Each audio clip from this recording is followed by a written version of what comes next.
मित्रांनो नमस्कार, मी आपला मित्र राजकुमार जगताप परत आपल्या समोर एक इंटरेस्टिंग व्हिडिओ घेऊन आलेला आहे। व्हिडिओमध्ये पोलीस आणि महाराष्ट्र सुरक्षा बल या दोघांचं मी कंपॅरिझन करणार आहे आणि तुमच्या मनातील सर्व प्रश्न सर्व मला शंका मी दूर करणार आहे या व्हिडिओच्या माध्यमातून। व्हिडिओ थोडासा मोठा होईल, सर्वांनी व्हिडिओ हा शेवटपर्यंत बघा, व्हिडिओ न स्किप करता, कारण तुमच्या मनातील प्रश्न पूर्ण मी काढणार आहे। जे MSF मध्ये येऊ इच्छितात किंवा त्यांची यायची इच्छा नसेलही तरीही त्यांनी सुद्धा हा व्हिडिओ पाहावा, किंवा आणि आपला जो पालक वर्ग असतो त्यांनी पण एक वेळेस हा वेळ काढून व्हिडिओ पाहावा, कारण सर्वांसाठी हा व्हिडिओ आहे। हा व्हिडिओ खूप इंटरेस्टिंग आहे, त्यामुळे व्हिडिओ तुम्ही पूर्ण पहा शेवटपर्यंत। मित्रांनो, आपण सर्वात पहिला मुद्दा पाहू की सर्व आपल्या महाराष्ट्रामध्ये सर्व तरुण जे भरती करत आहेत, पोलीस भरती, ते असं म्हणतात की MSF मध्ये नोकरी बरोबर नाही, MSF ही फोर्स बरोबर नाही, हे त्यांच्या मनातील प्रश्न असतात आणि ते आपल्या पालकाला पण ते सांगत असतात की MSF बरोबर नाही, पोलीस भरती करायची, आपल्याला पोलीस व्हायचे, हे व्हायचे ते व्हायचे। मित्रांनो, तुमच्या मनातील हा प्रश्न काढून टाका। तुम्हाला मी फक्त 5 मुद्दे सांगणार आहे, दोन्हीमध्ये कंपॅरिझन करून मी 5 मुद्दे सांगणार आहे आणि तुम्हाला मी शेवटला सांगेन जे सांगायचे ते मला संदेश शेवटचा काय आहे तो महत्त्वाचा संदेश असेल। तर आता पहिला आपला मुद्दा आहे MSF आणि पोलीस यामधील अधिकारी हे कोण असतात। कारण महाराष्ट्र पोलीस हे महाराष्ट्रामध्ये लॉ इन ऑर्डर हे त्यांचं काम असतं, कायदा आणि सुव्यवस्था याकरता पोलीस विभागाची स्थापना झालेली आहे। समाजामध्ये समाजकंटकाला निस्तनाबूत करणं हे त्यांचं काम आहे, गुन्हेगारी प्रवृत्ती आणि त्यापासून समाजाचं रक्षण करणं हे पोलिसांचं काम असतं। आणि त्याच्या विरोधामध्ये आहे MSF। MSFचं काम काय असतं? MSFचं काम काय आहे? शासकीय यंत्रणाचं संरक्षण करणं, शासकीय मालमत्ता, तुम्हाला मी पाठीमागच्या व्हिडिओमध्ये सांगितलेले शासकीय मालमत्ता कोणत्या कोणत्या आहेत त्याचं संरक्षण करणं हे महाराष्ट्र सुरक्षा बलाचं काम आहे, बरोबर आहे। आता महाराष्ट्र सुरक्षा बलामध्ये अधिकारी कोण असतात? कारण महाराष्ट्र सुरक्षा बलामध्ये 8 ते 9 अधिकारी हे IPS आहेत, IPS रँकचे आहेत आणि महाराष्ट्र सुरक्षा बल या फोर्सचा जो मेन हेड अधिकारी आहे तो म्हणजे भारतामधील सिनियर IPS अधिकारी जो आहे तो महाराष्ट्र सुरक्षा बल या फोर्सचा हेड म्हणजे पोलीस महासंचालक आहे। आणि सध्या महाराष्ट्र पोलीस आणि महाराष्ट्र सुरक्षा बल या दोन्हीही विभागाचा अधिकारी एकच आहे, ते म्हणजे सन्माननीय संजय पांडे साहेब। संजय पांडे साहेब हे महाराष्ट्र सुरक्षा बलांचेही इंचार्ज तेच आहेत आणि महाराष्ट्र पोलीसचेही इंचार्ज तेच आहेत। हे तुमच्या मनातील पहिला प्रश्न मी सॉल्व केला। महाराष्ट्र सुरक्षा बलामध्ये पण IPS अधिकारी हे कर्तव्य बजावतात, ऑन ड्युटी ऑफ ड्युटी नाही, ऑन ड्युटी अधिकारी आहेत। त्यामध्ये IG आपलं पोलीस महासंचालक आहेत, सहाय्यक पोलीस महासंचालक, अप्पर पोलीस महासंचालक, त्यानंतर 4-5 IPS अधिकारी आहेत आणि अशा प्रकारे हा कारभार चालतो MSFचा सुद्धा। आणि दुसरा मुद्दा आहे महाराष्ट्र सुरक्षा बल हे फोर्स सुद्धा महाराष्ट्राच्या गृह खात्याखाली येते। आणि दुसरा तुमचा मुद्दा आहे ड्युटी। महाराष्ट्र सुरक्षा बलाची ड्युटी हे फक्त कशाकरता आहे? सिक्युरिटी करता आहे, संरक्षणाकरता आहे। आणि पोलीस म्हणजे थोडक्यामध्ये महाराष्ट्र सुरक्षा बलामधील जवान हा जवान आहे आणि महाराष्ट्र पोलीसमधील हा पोलीस आहे, तो पोलीस कर्मचारी आहे आणि हा सुरक्षा कर्मचारी आहे, हा दोघांमधील फरक आहे। आणि तिसरा मुद्दा आहे तो म्हणजे अधिकार। आता काही जणांचं म्हणणं असते की MSFच्या जवानाला अधिकार काय आहेत का? मित्रांनो, बरोबर आहे, अधिकार खूप आहे। MSF जवानाला विना वॉरंट अटक करायचा सुद्धा अधिकार आहे। विना वॉरंट अटक करणे, चोरी थांबवणे, आपल्या आस्थापना जे आपल्याला आस्थापना दिलेली आहे त्या आस्थापनेवर कर्तव्य पूर्ण लॉ इन ऑर्डर बाळगून त्याचं संरक्षण आपल्याला करायचं आहे। त्यामुळे आपल्याला गव्हर्नमेंटने अधिकार हे खूप दिलेले आहेत। आणि पुढचा पगार, महाराष्ट्र सुरक्षा बल आणि महाराष्ट्र पोलीस आता महाराष्ट्र पोलीसला पगार किती आहे? 18,000 लागल्या. ज्यावेळेस तुम्ही नोकरीला जॉईन व्हाल त्यावेळेस तुम्हाला प्रथम सॅलरी तुमची 18,000 रुपये येते तुम्हाला. आणि महाराष्ट्र सुरक्षा बलामध्ये 17,200 रुपये सॅलरी येते. महाराष्ट्र सुरक्षा बलामध्ये ड्युटी हे 8 घंटे असते आणि महाराष्ट्र पोलीसमध्ये आयुक्तालयाच्या ठिकाणी ड्युटी 12 घंटे असते आणि ग्रामीण डिस्ट्रिक्ट विभागावर त्याची ड्युटी असते 24 तास. ही ड्युटी पण पहा, महाराष्ट्र सुरक्षा बलामध्ये ड्युटी असते 8 घंटे, पोलीसमध्ये 12 घंटे ते 24 घंटे ड्युटी असते. आणि पोलीसमध्ये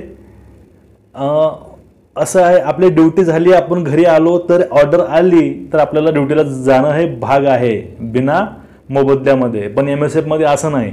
जर आपली 8 घंटे ड्युटी आपण केली, आपण आपल्या घरी आराम राहायचं आणि जर आपली आवश्यकता बळाला भासली तर आपल्याला त्याची OT भेटते. म्हणजे त्याचं नाव इन्सेंटिव्ह म्हणतात MSFमध्ये, त्याला प्रोत्साहन भत्ता आपल्याला हा भेटत असतो, वाढीव पगारही भेटत असते. आणि दुसरा मुद्दा आहे वर्दी. महाराष्ट्र सुरक्षा बलामध्ये पहिलं डांगरी वर्दी होती, काही कारणास्तव ती वर्दी, ते पण वर्दी आहे सध्या, पण कोब्रा वर्दी हे कंट्रोलनं म्हणजे मुख्यालयानं दिलेली आहे सध्या तरी. मित्रांनो, सिमिलर आहे, काही वेगळं नाही. काय जणांच्या डोक्यामध्ये काय समाजकंटक आपण त्यांना म्हणू, कारण असंच काहीतरी कमेंट करायचं किंवा पोरांना सांगायचं की बरोबर नाही, हे असं आहे तसं आहे, हे फोर्स नाही, हे असं आहे त्यापेक्षा हे चांगलं आहे. अरे तुम्ही नोकरी कोणतीही करा, तुम्ही नोकरी कुठेही करा, पण तुम्ही नोकरीला लागायचा प्रयत्न करा. ते नोकरी कशी असो, पहिलं आपण त्यामध्ये आपण सक्सेस होतो का हे तरी पहा अगोदर. तुम्ही पोलीस भरती म्हणून तुम्ही 8-9 वर्ष पोलीस भरतीच करणार का? त्यामुळं असं काही नाही. MSF आणि पोलीस या दोघांचं खातं एकच आहे, गृह खातं, फक्त कामाची विभागणी वेगळी केलेली आहे. आणि दुसरी गोष्ट, काही जणांचं म्हणणं असं असतं की महाराष्ट्र सुरक्षा बलामध्ये जे अधिकार पोलीसला आहेत ते नाहीत.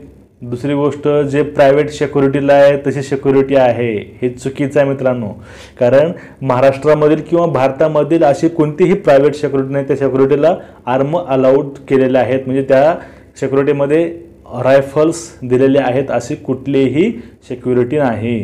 कारण फक्त रायफलचा अधिकार फक्त गव्हर्नमेंट फोर्सलाच असतो, जे फोर्स शासनानं काढलेले आहेत तिलाच. तर मित्रांनो, हे 5-6 मी तुम्हाला मुद्दे क्लिअर केलेले आहेत MSF आणि पोलीसबद्दल. त्यामुळं तुम्ही आता बहुतेक पोरांच्या डोक्यामध्ये काय चालतं हे कळतच नाही. ते म्हणतात हे असं आहे तसं आहे, आणि MSFनं फॉर्म भरून घेतलेत, भरती काढत नाही. अरे 2019मध्ये लेडीजचं ट्रेनिंग पार झालं आणि त्यानंतर लगेच कोरोना आला. कोरोनामुळं पॉईंट जे होते ते पॉईंट आस्थापना बंद पडले आणि त्यामुळे ते पॉईंट गेले आपले. त्यामुळं नवीन जॉईनिंग नाही झाली. दुसरं काय आहे का? आता पोलीसमध्ये पण 19मध्ये फॉर्म भरून घेतले होते, त्यांनी भरती काढली का? नाही. ते आता काढतात भरती दिवाळीच्या अगोदर. MSFमध्ये पण भरती होईलच नाही ह्या वर्षी. नाही असं नाही, कारण संरक्षण सुरक्षा हे पाहिजेच. हे शासनाचं पहिलं प्रायोरिटी जे संरक्षणाला असते, सुरक्षेला असते. त्यामुळं निसंकोच तुम्ही प्रयत्न करत राहा आणि असे काही वाईट कमेंट नका करू कुठल्याविषयी, समजलं का? अरे काय भेटणार आहे कमेंट अशा वाईट करून? कारण जे आपल्याला हवं आहे ते भेटत आहे ना. अरे इंजिनिअरिंग करून BE केल्यानंतर कंपनीमध्ये 12,000 पगार भेटते, तेही गॅरंटी नाही. आला कोरोना, घरी बसले, नोकरीची कुठं हमी असते का? असं जगामधली कुठली फोर्स नाही तर नोकरीची हमी आहे असं कुठलंच नाही. नोकरीची हमी हे कुठंच नसते मित्रांनो. आपण जर आपलं कर्तव्य चांगलं केलं, बजावलं तर आपली नोकरी हे कायमस्वरूपी, कुठली नोकरी कायमस्वरूपी असते, समजलं का? त्यामुळं मनातील प्रश्न काढून टाका. तुम्हाला मी हे 5 मुद्दे सांगितलेले आहेत, ते 5 मुद्दे पूर्णपणे खरे आहेत. आपली ही माहिती खात्रीशीर असते चॅनलवरती आपल्या, तुम्ही व्हेरीफाय करू शकता. आणि दुसरा सर्वांचा मुद्दा आहे, सर्वांची कमेंट एक आता असते मला की सर 7,000ची भरती होईल का? भरती मित्रांनो, भरती ही होणारच, कारण संरक्षण आणि सुरक्षामध्ये कधीही कॉम्प्रोमाइज हे गव्हर्नमेंट करत नाही. कारण गव्हर्नमेंट 2 गोष्टीवर कधीही कॉम्प्रोमाइज करत नाही, ते म्हणजे सुरक्षा आणि संरक्षण, त्यामध्ये कॉम्प्रोमाइज होत नाही. याचा अर्थ भरती लवकरच होईल, त्याविषयीही निर्णय लवकरच येईल. ज्यावेळेस निर्णय माझ्यापर्यंत पोहोचेल त्यावेळेस मी तुमच्यापर्यंत लगेच पोहोचवायचा प्रयत्न करेन. आणि तुमच्या मनामध्ये जे शंका होत्या ते मी शंका काढायचा प्रयत्न केला. ठीक आहे. तर आपला व्हिडिओ कसा वाटला एक छानशी कमेंट करा आणि जे कोणी चॅनल नवीन त्यांनी चॅनल सबस्क्राईब करा. कारण आपल्या चॅनलवरती तुम्ही व्हिडिओ पाहून जाता पण तुम्ही चॅनल सबस्क्राईब करत नाही. दुःख वाटते खूप. व्हिडिओ सबस्क्राईब करा, चॅनलला सबस्क्राईब करा आणि बेल आयकॉन दाबून तुम्हाला माझे प्रत्येक व्हिडिओ तुम्हाला पाहता येतील.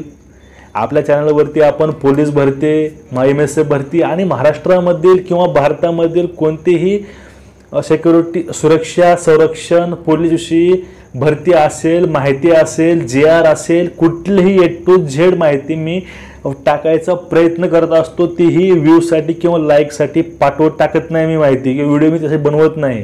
व्हिडिओ बनवायचा फक्त एवढा माझा उद्देश आहे की सर्वांना माहिती ही पोचली पाहिजे आणि माहिती खरी भेटली पाहिजे. कारण यूट्यूबवरती चॅनल खूप फेक आहे. ते आपल्या स्वतःची पोळी भाजण्याकरता ते काही खोटी माहिती पसरवत असतात. फक्त माझा एकच उद्देश आहे की तुमच्यापर्यंत ही खरी माहिती पोचायला हवी. त्यामुळं मी हे व्हिडिओ बनवत आहे मित्रांनो. त्यामुळं जे चॅनलला नवीन असेल चॅनल सबस्क्राईब करा आणि ज्याने चॅनल पाहून गेला असेल सबस्क्राईब नाही करता त्याने चॅनलला सबस्क्राईब करा. तर तुम्हाला माझा प्रत्येक व्हिडिओ प्रत्येक वेळीस पाहण्यास येईल आणि मी होईल तेवढ्या कमेंटला रिप्लाय देत असतो. तुम्ही चेक करून पाहू शकता. व्हिडिओ कसा वाटला एक छानशी कमेंट करा. तोपर्यंत आपला मित्र रजा घेतोय. जय हिंद, जय महाराष्ट्र, वंदे मातरम, नमस्कार.